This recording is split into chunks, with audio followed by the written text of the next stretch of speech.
we haven't been talking about 0x Coast a lot lately, which has been kind of the MVP of onboarding into PulseChain over the last, whatever, year and a half. I don't know. Ewok and I both use it a lot.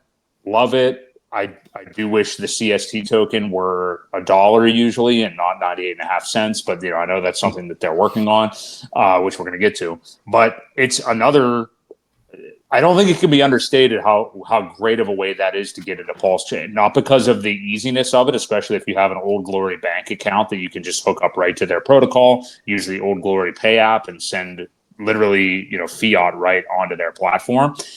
But you're bypassing other exchanges. There's still KYC with Coast, but I tend to trust them more than I do like a random Coinbase, Kraken, Gemini account, whatever it may be. So I just don't think it can be understated. You can connect your bank right to it, and it's awesome. So I'm curious, right now, what is your kind of preferred way for getting into the ecosystem like the DCA, and where would you most commonly refer a new onboard or somebody looking to get into it? Because Coast, I think, is the most relatable way to somebody who maybe is not way into crypto yet. Yeah, I mean, shout out to Coast. They've relentlessly put into work. I mean, so many times where they've had issues, resolved them, or banking partnerships or whatever for years now. I feel like they've been building and trying to make this thing work and answering questions. I hear their Telegrams just really good support and really good getting people the service they need with the product. So for me, onboarding people, I think it's so interesting to I think different people kind of there's different ways to do it. So one is, of course, direct fiat with Coast. But the friction there is you got to get people to sign up and trust a new service that isn't Coinbase, isn't Kraken, isn't Binance, isn't some household name. So I think it depends on the type of person you're talking to. Is it somebody already in crypto who kind of knows these things and they can vet it, all that? Or is it somebody new who you're kind of you don't have any preconceived notions? You can there's a new service here that's got all this, maybe they got some great Trustpilot ratings or something like that. That can make them more comfortable doing it. Because it is, I mean, there is KYC, there is this bank account thing, and nobody wants to get their bank account drained. Nobody wants to, identity stolen, all that stuff. So making sure that's a comfortable process, that's its own thing and may appeal to different people depending on how technical they are, how new they are to crypto or not. The thing I think that Liberty Swap and them are going after, which is really, it makes it really easy too, is you don't need to sign up for a new service. They're kind of leveraging you already have. It's kind of reminds me of OAuth login. It's a nerd tech thing, but instead of creating a new account for all these websites, you can just do, hey, I have a Google account, I have an Apple account, and just sign in. So to me, that's the analogy with some of the cross-chain swaps and bridges and stuff. Instead of being okay, you need to set up and KYC and all that, you can just, hey, I have money in Cash App, I have money on Base, I have money in Coinbase, and just swap it there and get them in. I think that's more I think the app thing is more appealing to new people to crypto to get into PulseChain. Although after their words, you're going to have to, maybe MetaMask and internet money, whatever, and show them how to do DeFi stuff. But also people already in crypto, they're yeah, maybe I got $500 on Base. I'm not, I'm done playing over there. I want to come to a new chain, and they can easily get on the PulseChain and start playing with stuff from there. So that's probably the two biggest ways you get capital in PulseChain. One, directly fresh capital from bank account, new money, but you got to convince the people that this is trustworthy service. Again, we all know they're trustworthy, that we know they've been around for a while, but new people in crypto, depending on their experience and their trust level and risk level on stuff too, that may be harder to do, maybe some more friction in the process versus, hey, you've already remember that Coinbase account you created 8 years ago? Hey, better check for Bitcoin and Ethereum, by the way, real quick. It might have went up. You could take that, and there's this new chain, PulseChain, and just go to, Liberty Swap and do it. So there's different conversation with different people, but those are the two biggest, I guess, funnels into PulseChain.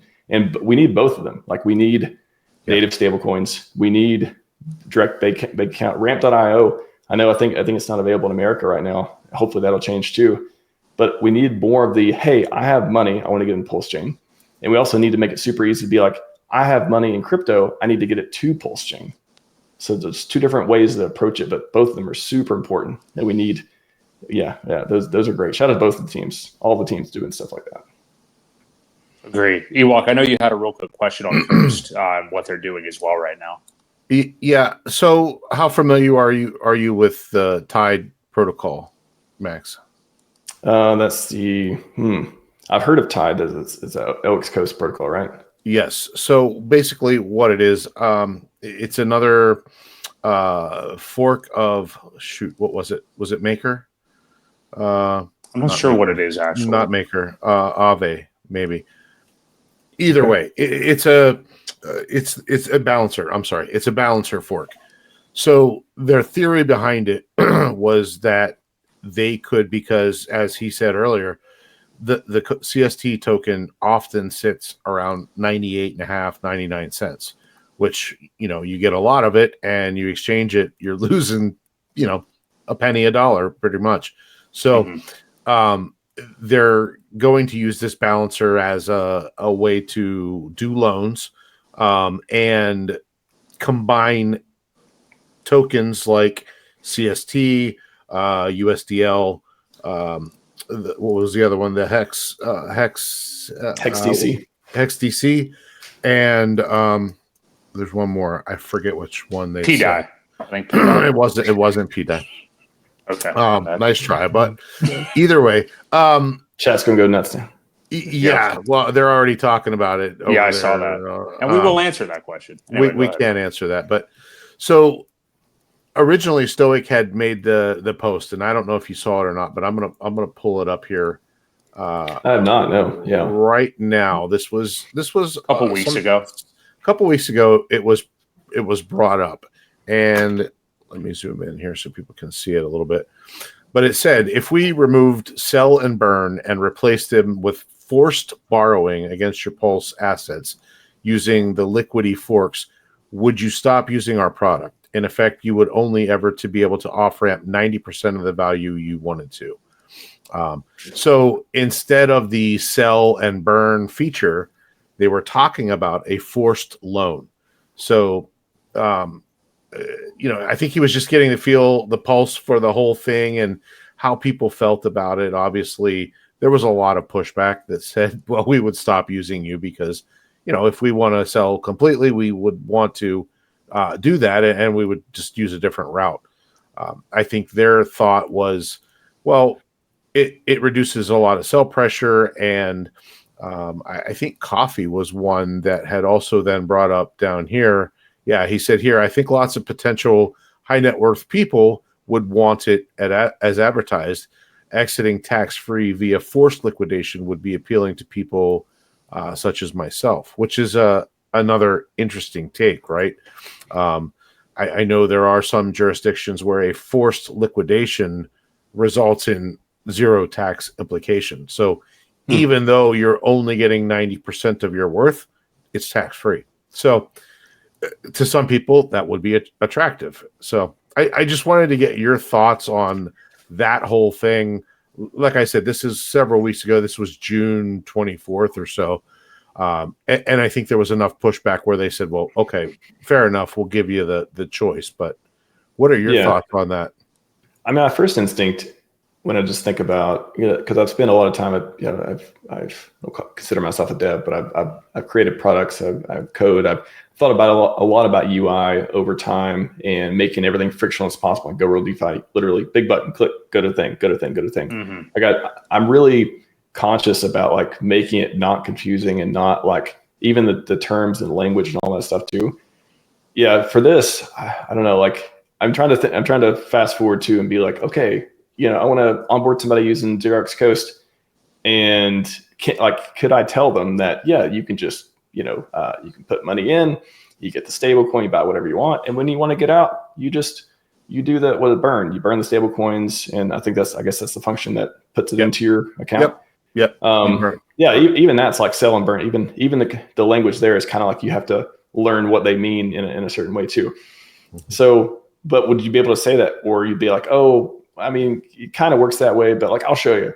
See, that's the friction that gets inserted that I try to stay away from with a lot of stuff. So in this one, then the tech side of me kicks in. It's okay, making it an option, but somehow incentivizing it would make sense to me, where you would be okay, there's two different options. You can just participate normally, and that's the default. Or, here's a carrot, like, you earn some tokens, or, I think you can stake the weight tokens and stuff and get discounts on fees or whatever. Maybe the fees even there's some incentive to do the off ramp 90% type of deal. That's the way I would, that's my first instinct when I looked at it. Make the language, make the lingo, make selling the product, make the elevator pitch as simple as possible. Because anything, when you, especially when you're trying to sign somebody up new for something, if there's any kind of doubt or any kind of like complexity, if you don't sell it as simple as possible, and if it's not what they're expecting, you get them in, and then they're like, well, shit, I can't get all my money out now. Like, that's not a good experience either. Like, you wouldn't want to set somebody up to do that. So yeah, I would say make the UI like I just thinking myself. I think a default, like the way it works, the elevator pitch, the thing would probably work the best for onboarding, and then somehow incentivize the other piece. But now the whole feature is coming full circle, where it's like, well, does that work? Does that provide it? Are we going to get enough people to do that to then solve the problem we're trying to solve, which is make sure we're as close as possible at $1 at all times using balancer and all that. Which makes me remember, isn't PHUX? Isn't that the balancer fork? Yes. And don't they have CSD pools in there? Is that just not enough liquidity to help? Well, there's only one pool that involves CST, because I looked just the other day. I was thinking the same thing. And it's 80% USDC, 20% CST. So it's not close enough. I mean, they're not technically they should be.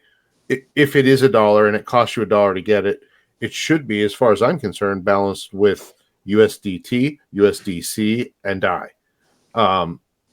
If you're going to balance it with anything, that would be where I would start. If you want to keep it as close to $1, I think that's where I would start it. And you put equal liquidity of all of them, and keep it tight. You would probably have to buy a bunch in order to get it up to $1, but then balance it out with the rest of the other stable tokens. So there may be some reason why it's hard to do, or not helping as much as it thought it would, or something. Whether so then this idea comes to light of like, oh, here, should we do a balancer fork to do that? But yeah, I would just say, like, as far as onboarding, make it as simple as possible. There's no room for questions. This is how it works, and just people get what they expect. But I don't think does PHUX have a loan protocol? Can you take loans on that? Not that I'm aware of. Yeah, I don't think so either. So it's almost like it sounds more to me like a combination of balancer and liquid loans kind of together all in one. But I'm not sure. It just sounds interesting. They've been very cryptic on descriptions of it. Also, they say it's balancer, but then they also talk about the loans, which isn't balancer. So again, I'm not 100% sure what it really is, but I just thought it would be neat to get that token, pegged to $1 a little bit closer. And so is Tide, is there a token called Tide involved in this, or is Tide just the platform that this would be using? Well, I think Tide is the, I guess it would be like the loan token. Yeah, I think there will be a token. Yeah. I think so too. Yeah. So. Okay. Interesting. Yeah, I mean, hopefully get some more details about it too. But yeah, as far as UI goes, I'm very, so you can see the stuff I build, usually I'm like, make it where you cannot click the wrong button. Make it where you get exactly what you expect every single time. So not just for PulseChain people, but for the new people who, they're just introduced to PulseChain. They're like, I had a great experience, and I don't have to get all my funds back and forth. I think it's important.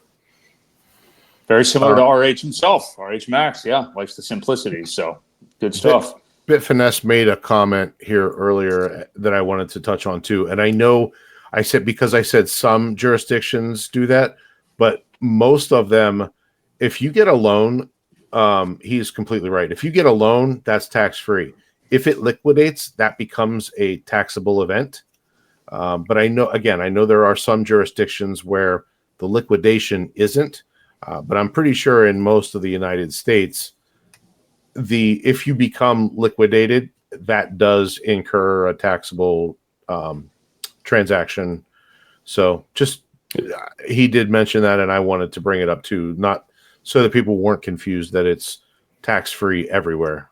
If you guys ever want to have a tax guy on the show, Carlos D. Quintana. I've had him on the show a couple times already.